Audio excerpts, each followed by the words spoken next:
So we're going to get into our text. If it's your first time here, welcome. We have been in the book of Genesis for almost a year.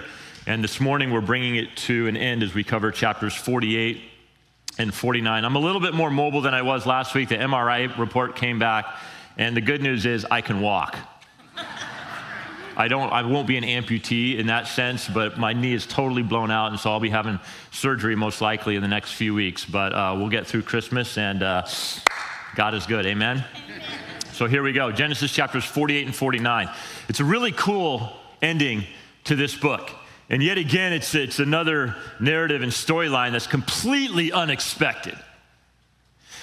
Our man Jacob, one of the great all-time patriarchs of the faith, he's facing death. He's about to die.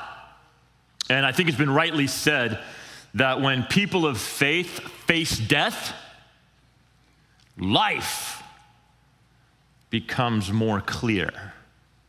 Because what you see happening is he looks back over the decades that he has been walking with God through all the highs and all of the lows, the good times, the bad times, the joys, the pains, the heartaches, the stuff that we all experience in life. And he sees the faithfulness of God. Certainly on the forefront of his mind are these crazy promises that God made to him that started with his grandfather Abraham, passed down to his dad Isaac, and now to Jacob. And the promise was to give him a family. In fact, the family so prosperous, they would one day become a nation. This is why later in the narrative, as Jacob is wrestling with God, he gets his name changed to Israel. He will be the father of the Israelite nation. Why is that? Because God promised it to be so.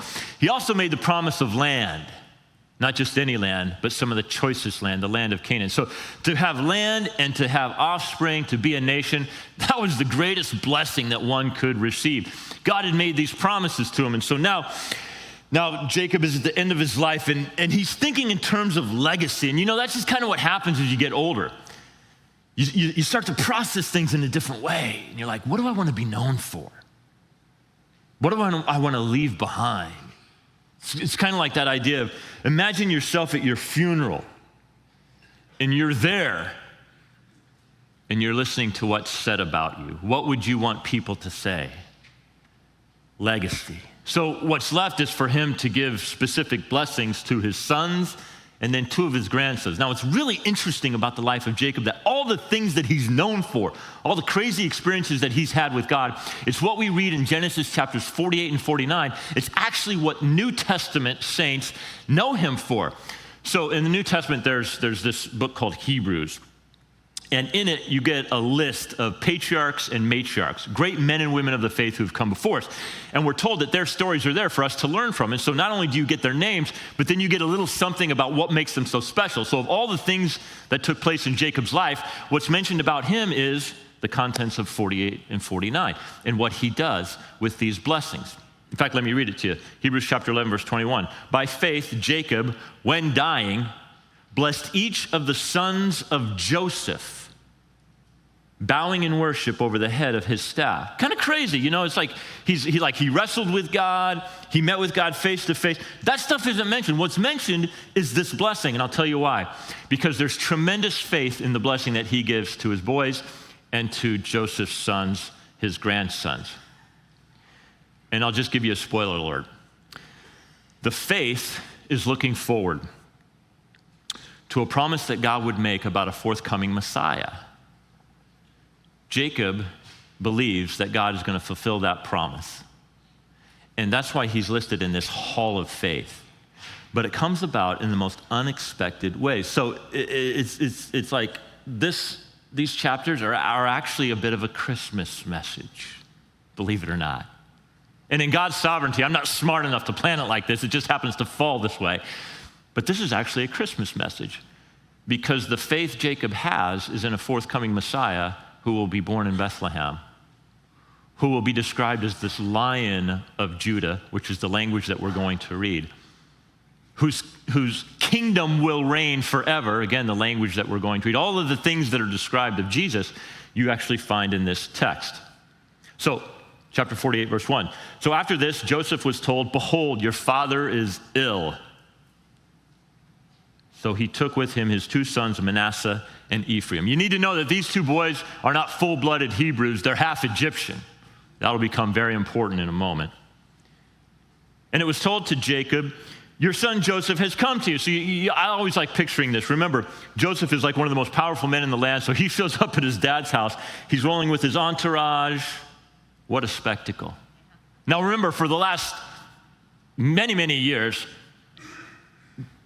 the father and the son have been reunited, but previous to that, Jacob thought Joseph was dead. Then he discovers he's this influential ruler in all of Egypt who, because of his vision and interpretation of Pharaoh's dream, ends up being a savior to many people. Then Israel summoned his strength and sat up in bed. Israel, remember, like I said, is the other name of Jacob. The name Israel literally means one who wrestles with God. And what's interesting is that you see that with the people, the Israelites, even to this day, the Jewish people, the Hebrews, there's still this wrestling match that they kind of have with God. It's gone on through history. Where do you think that started from? So then Israel summoned his strength and sat up in bed. So you have to picture this old man, and he's kind of like, with his last breaths, a dying man's words are among his most important. And Jacob said to Joseph, God Almighty, I actually know him as El Shaddai. That's what he's saying, El Shaddai. The powerful God appeared to me at Luz in the land of Canaan, and he blessed me. So he's reminiscing about this encounter that he had. This was a pivotal moment in his life. He's sharing it with Joseph. And this is what God said to me, behold, I will make you fruitful, I will multiply you, and I will make of you a company of peoples, and I will give you this land, that would be the land of Canaan, to your offspring after you for an everlasting possession. So here Joseph lays dying. He's reflecting on his relationship with God, and certainly this memory comes to mind. Same memories, same promises that were given to his grandfather and his dad passed on to Jacob. Now what Jacob wants to do is pass them on to the rest of his family as God directs. So he says, verse 5, and now your two sons, Joseph, who were born to you in the land of Egypt before I came to you in Egypt, those boys are mine, he says. And then he names them, Ephraim and Manasseh shall be mine, as Reuben and Simeon are. Reuben and Simeon, those were the first two born to Jacob. And so this is more than Jacob saying, well, I'm going to treat my grandsons as if they were my own sons. Joseph, bring them to me. It's more than that. As we find out in chapter 49, what he's saying is that, Joseph, your two boys, Ephraim and Manasseh, my grandsons, they're actually going to take the place of my two oldest boys, your older brothers. They're actually going to take the place in the family line of blessing. Bring them to me. Now, this is a shock to Joseph. This is the first time he has heard this. Verse 6, and the children that you fathered after them shall be yours. They shall be called by the name of their brothers in their inheritance. So in other words, the rest of Joseph's kids will have their own inheritance, but they're not going to receive this special blessing that these two, Manasseh and Ephraim, will receive. Now, after saying this, again, Jacob is dying, and so he's flooded with all these memories, emotions, and thoughts, and what comes to the forefront of his mind are these really important relationships. And one of the most important is the relationship that he had with his wife, Rachel. He had a number of kids, 4 different wives, but the wife that was most special to him was Rachel, which happens to be Joseph's mother. And he gets emotional over it. So tomorrow, Jill and I will have been married 30 years. 30 years tomorrow. Yes. Good job, Jill. Way to hang in there. So, I think it was on our 20th anniversary, 10 years ago. I think I might have shared this with you before. Jill took me to the church where we got married. And she wrote this beautiful note. And so we're in the parking lot of this church where we got married. I open up this letter, and it contained 20 years worth of memories together. I couldn't get through it. I'm not a crier. I could not get through it. 20 years of these beautiful memories together. The highs, the lows, the nod to the future. I would imagine this is what's going on in Jacob's own heart. This woman that he loved, who actually died giving birth to Benjamin, the youngest. And he talks about it. He says, Joseph, as for me, when I came from Padan, to my sorrow, Rachel died in the land of Canaan on the way, when there was still some distance to go to Ephrath, and I buried her there on the way to Ephrath, that is Bethlehem. So now what Jacob's about to do is extend Rachel's line through Joseph. Joseph's two oldest sons will become direct heirs with a very special place and privilege. Verse 8. So when Israel, right? Now this is important now because the author will interchangeably use the name Jacob and Israel. And when he does, it's important to note that. Israel indicates blessing of land. So that's why he's using the name Israel now, and you'll see why that's important. So when Israel saw Joseph's sons, he said, who are these? Now, I don't believe this is a question of unrecognition, like he doesn't know who his grandkids are. But what's interesting is that the text reveals that this is actually the language of adoption. This is the language of an adoption ceremony. In the same way that a pastor who officiates a wedding might say something like, who gives this woman to marry this man? Well, everybody knows who it is. It's her dad. So this is the language of adoption. And adoption is, my wife was adopted when she was just a few days old. Adoption is a very special thing. And there's a process that one would go through. This is adoption ceremony. Again, notice the name Israel is used rather than Jacob. This is to signify what's about to happen. Verse 9, Joseph said to his father, they are my sons whom God has given me here. And he said, bring them to me, please, that I may bless them. Now the eyes of Israel were dim with age, so that he could not see. So Joseph brought them near him, and he kissed them, and he embraced them. And Israel said to Joseph, I never expected to see your face. For many years, son, I thought you were dead because your older brothers lied, told me that you'd been slaughtered by a wild animal, when in fact they sold you into slavery, but God's hand was with you. Now we all know. Now there's family restoration, but that was the family drama that took place. We're over that now. We're in a better place now. Behold, God has let me see your offspring also. I get to see my grandsons.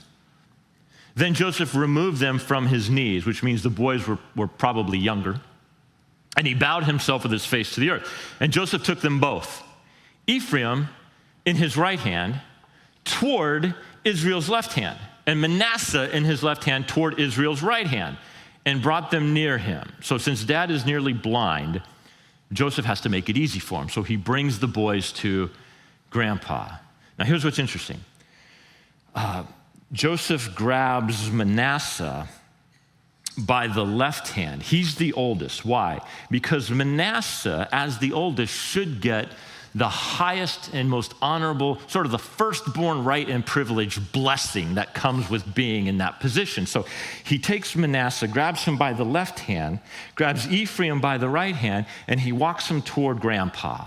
Now, if grandpa is standing here, right, the one on the left is going to be presented to the right hand, right? And the right hand signified the hand of blessing. So I'm just giving you the context. That's why you read these details. They're really, really important. So Joseph brings Manasseh, the oldest, so that he's in front of Jacob's right hand. Ephraim is in front of Jacob's left hand, right? And he's fully expecting for this blessing to be laid down, the greater blessing to be given on the older one, Manasseh. But something startling happens. And Israel stretched out his right hand, and he lays it on the head of Ephraim. And he takes his left hand, and he places it on the head of Manasseh. Notice what the text says. What's he do? He crosses his hands. And then you get this parenthetical statement. For Manasseh was firstborn. Now, in this moment, Joseph would have been in absolute panic. And what we're about to read later in a bit, we're actually told he doesn't like what he sees. This is such a sacred moment in the family's life. And grandpa, old grandpa, with his failing eyes, he's messed it up.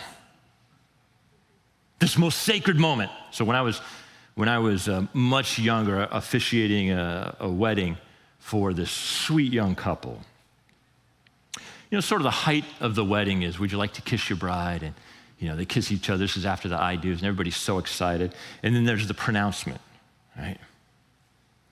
And so I have the couple face their friends and family.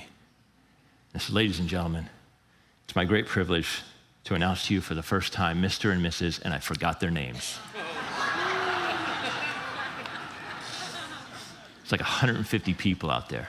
And everybody's like, it's like the crescendo moment, right? And I'm like, Mr. and Mrs., and I pushed them forward. Bam, the music starts, and I was like, I screwed that up. The focal point of the ceremony. This is like the focal point of their lives. This is it, man. This is legacy stuff. And what does the old man do? And Joseph's like, this is bad. Well, this is the hand of blessing right here. This one. This is the older. This is how it's supposed to go, Dad.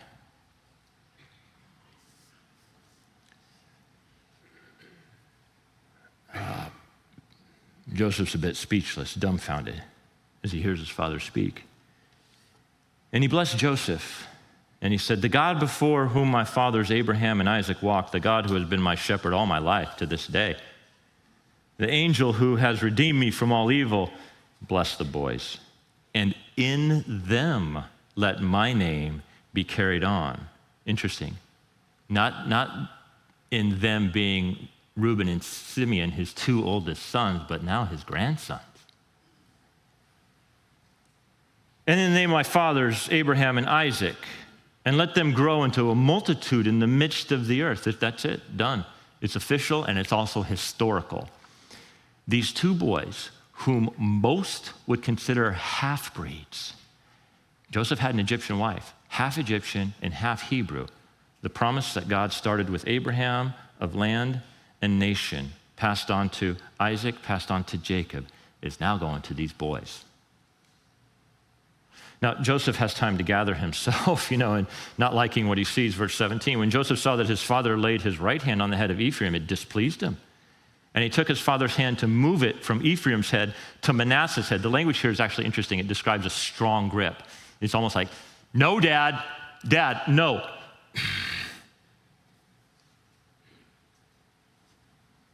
Not this way, my father. Since this one is the firstborn, put your right hand on his head. But his father refused and said, I know what I'm doing. God is directing this whole thing as he has directed me for the last several decades. I know what I'm doing. And don't worry about Manasseh. He also shall become a great people, and he also shall be great. Don't worry about Manasseh. Nevertheless, his younger brother shall be greater than he, and his offspring shall become a multitude of nations. So he blessed him that day, saying, by you, Israel, will pronounce blessings, saying, God make you as Ephraim and as Manasseh. Thus he put Ephraim before Manasseh. Then Israel said to Joseph, behold, I'm about to die, but God will be with you and will bring you again to the land of your fathers. Moreover, I have given to you rather than to your brothers one mountain slope that I took from the hand of the Amorites with my sword and with my bow. So he wills Joseph some personal land that he took in battle. So this is really, it's like every week, it's like there's this plot twist. And what does that communicate? Well, once again, we're reminded that God just does things in his own way. And very often we do not understand it. We don't expect it. His grace and his blessings, they arrive in just the most surprising ways. But more to the point, the application might just be this for you and I. There might be something that you're putting forward under God's right hand. In other words, what you're doing is you're saying, God, I want you to bless this. And God is saying,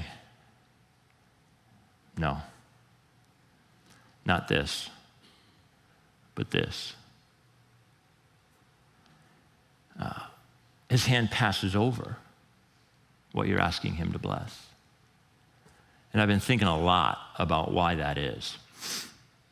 Well, God does what he does for his own great purposes. We don't fully know because we're caught by time. God transcends time. He sees and notices all the outcomes, and his will is done. But I think also it has something to do with very often what we ask God to bless potentially can become the very thing that if he did bless, we would covet. You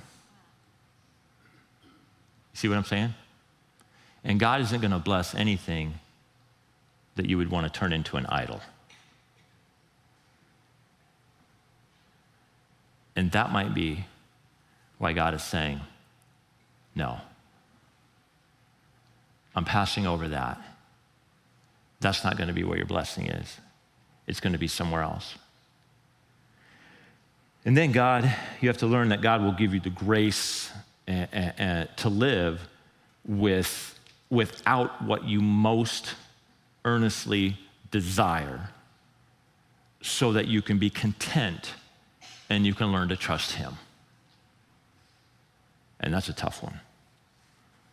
God's grace can't be tamed. It shows up in the most unexpected ways.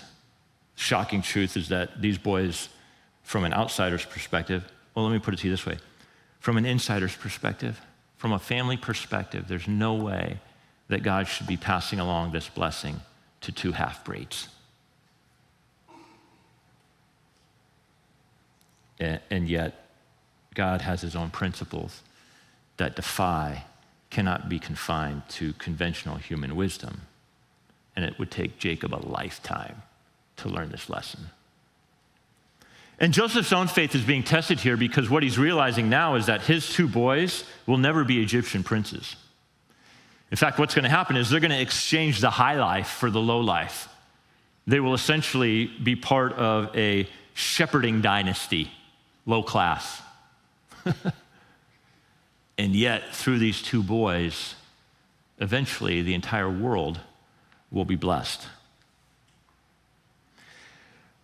This is a glimpse into what happens beyond this, because there is, as a sense of a father to your boys, you want to give each one of them their own blessing. And so that's what happens next. Each one of the 12 sons of Jacob is paraded in front of dad, and dad is going to speak into their lives. And as dad speaks, each son gets a glimpse into his future. Each one of these boys will give rise to a tribe that will become the 12 tribes of Israel. Chapter 49, verse 1, then Jacob called his sons from the confinement of his bed. He's got blurry eyes. The boys pass in front of him. He said, gather yourselves together that I may tell you what shall happen to you in days to come. You want to know your future, boys?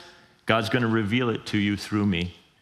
So assemble and listen, O sons of Jacob. Listen to Israel, your father. So he's about to prophesy over his boys. And he's going to start with the oldest, Reuben. And Reuben, as he comes forward, Reuben is not at all confident because he's tried to usurp his father's authority. And this is what he hears, verse 3. Reuben, you are my firstborn, my might, the first fruits of my strength, preeminent in dignity and preeminent in power. So this is an acknowledgement of his birthright. But Reuben hasn't lived up to that right and privilege. Verse 4, he says, Reuben, you're an unstable man, unstable as water. This is a dad speaking truth to his son. You shall not have preeminence because you went up to your father's bed, then you defiled it. He went up to my couch. What we read earlier is that in an attempt to usurp his dad's authority, he went and intermingled with his dad's concubine. The rest of Reuben's story, eventually his line will come to an end. Now the next two. Simeon and Levi are brothers. Weapons of violence are their swords. Let my soul come not into their counsel. O my glory, be not joined to their company. For in their anger they killed men. In their willfulness they hamstrung oxen. Cursed be their anchor, for it is fierce, and their wrath, for it is cruel. I will divide them in Jacob and scatter them in Israel. Years ago, Simeon and Levi took revenge and slaughtered an entire group of men, a tribe essentially, wiped them out. They had anger issues. Tribe of Levi would go on to establish the priesthood, but eventually both tribes were divided and scattered. Now, brother number 4, Judah. Here the tone changes dramatically. Judah, your brother shall praise you. Your hand shall be on the neck of your enemies. Your father's son shall bow down before you. Now, here's where the language gets really interesting. Pay attention carefully. He says, Judah is like a lion's cub. From the prey, my son, you have gone up. He stooped down. He crouched as a lion, and as a lioness, who dares rouse him? The scepter shall not depart from Judah, nor the ruler's staff from between his feet, until tribute comes to him. And to him shall be the obedience of the peoples, binding his foal to the vine and his donkey's colt to the choice vine. He has washed his garments in wine and his vesture in the blood of grapes. His eyes are darker than wine and his teeth whiter than milk. A lot of really rich language there. Here's what it means. Judah, he had an utter failure. He had an illicit relationship with his daughter-in-law. When his daughter-in-law disguised herself, he didn't know it was her. And when it was discovered, he comes clean and he admits his guilt. And there's a heart change in him. See, that's the difference between him and his brothers. There's repentance, there's sincerity. Eventually, Judah will end up offering his life in exchange for the life of Joseph. This is a changed man. Has he done everything perfect? No. But there was a change of heart when he was confronted. Now, the language here is important. Judah is a lion's cub. The scepter shall not depart from Judah. All of this language is messianic language that gets picked up and related by future prophets and specifically spoken and applied to the forthcoming Messiah. Now, what's fascinating about this is that these messianic descriptions, you read through the New Testament, guess who they're applied to specifically? Jesus. You read the book of Revelation, and you know how Jesus is described? He's described as what? The Lion of Judah. This idea of a scepter, that's what kings have. Well, this king is going to rule forever. Read the book of Revelation. Jesus is the King of kings and Lord of lords, and his kingdom that he reigns over will be forever. So all of this language that's being used is actually it's prophetic language pointing forward to Jesus. Zechariah would include this kind of language and even talk about the manner in which the Messiah, this king, would arrive. Zechariah chapter 9 says, "Rejoice greatly, O daughter of Zion. Shout aloud, O daughter of Jerusalem. Behold, your king is coming to you. Righteous and having salvation is he, humble and mounted on a donkey, on a colt, the foal of a donkey." And this is exactly how Jesus arrives into town the first day of the Passion Week. What's he riding? He's riding on a donkey, this humble creature. Now, the mention of all this wine is really significant here when he talks about binding his foal to a vine. Right? He's going to wash his garments in wine, vesture in the blood of grapes. What's all that? Well, here's what he's saying. What he's saying is that when the Messiah comes, there will be such an abundance. It will be like having a donkey, and instead of tying your donkey to just like a hitching post, you tie him to a grapevine. And what's that donkey going to do? He's just going to start eating those grapes and eating those grapes. But the imagery is like, you know what? No problem. There's so many grapes. Go ahead and let the donkey eat. In fact, there's so many grapes, right? When this Messiah comes, there's going to be such an abundance. This is the language. There's going to be such an abundance that you're going to be washing your clothes in grape juice. In fact, check this out. When the Messiah comes, watch this now. When the Messiah comes, water will be like wine. What's the first miracle Jesus performs when he arrives? Bam! He turns water into wine. And everybody's like, oh.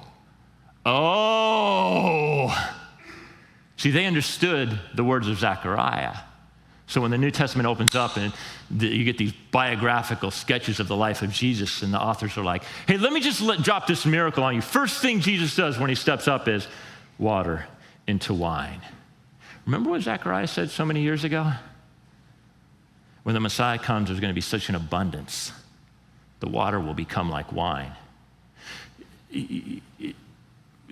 Just before Jesus is crucified, he's sharing the meal with his disciples, and what does he do? He takes the wine, and he says, this wine now what? It represents me. It represents me.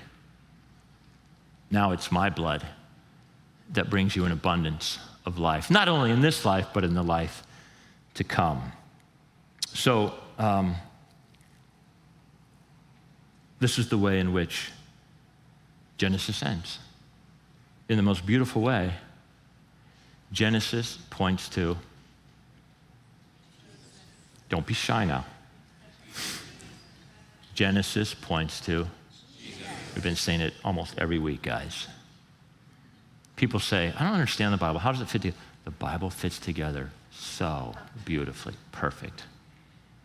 It's perfect. People are very quick to dismiss the Bible. It's because they judge it without knowing it, without reading it, without even attempting to understand it. God gives you grace in unexpected places. Bethlehem, podunk town. Not Rome, Bethlehem. Not in the palace, in a manger. Right? This is the story of Jesus. The announcement is made to shepherds, magi. Are you waiting for the right hand of God to bless something? Maybe he chooses to. Maybe he doesn't. But whatever he does, know that it ultimately will be for your good and for God's glory. We couldn't see the outworking of Mannaseh and Ephraim. We couldn't see that in the day. But what it would eventually give rise to would be the birth of Jesus. God knows exactly what he's doing. So, Father, as we end our time together, we just want to celebrate the good words of this book, specifically Genesis, and what it teaches us, and how it reminds us that God cannot be tamed. He cannot be domesticated. We do not want to play God for the fool. We do not want to think that we think better than God, because in the end, it's just such a beautiful bow on what God started in Genesis chapters 2 and 3 with the fall of man, through Abraham, Isaac, Jacob, ultimately fulfilled in the person of promise, Jesus, who would redeem what was broken, scarred, fractured in Eden, and will one day restore a Garden of Eden-like state to those who believe in him. Father, whatever we're placing under your hand of blessing, will you give us clarity as to exactly what you want? And then, like Jacob, give us the wisdom and the maturity to be able to trust you, trust that we can live without that blessing in our lives, which is probably going to mean we're going to have to lean into you more. That causes us to know you more. So as in all things, Father, for our good and your glory, and because of Jesus Christ, and God's people said,